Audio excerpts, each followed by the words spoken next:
الكشري طبعا من الاكلات اللي كتير مننا بيعشقها، بس بنلاقي صعوبة في طبخه لكتر مكوناته، وبنطبخ كل حاجة لوحدها. النهارده هنعمل كل حاجة في حلة واحدة، وهنوفر مواعين ووقت وجهد كبير. مش هياخد معاكي الا ساعة واحدة وهيكون الغدا جاهز.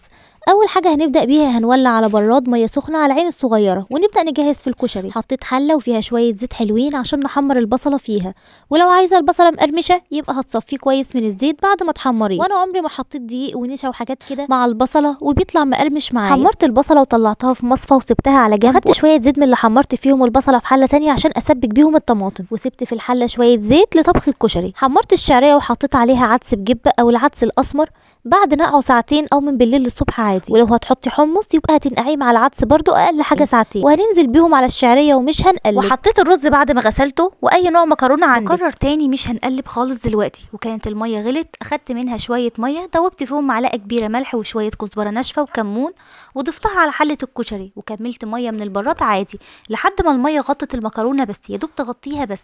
واول ما تقلب قلبه واحده او تغلي غلوان واحد هوطي عليها النار ومش هكشفها لمده نص ساعه. بعد كده هكشفها واقلبها كويس واسيبها نص ساعه كمان، وكده الكشري بتاعنا خلص.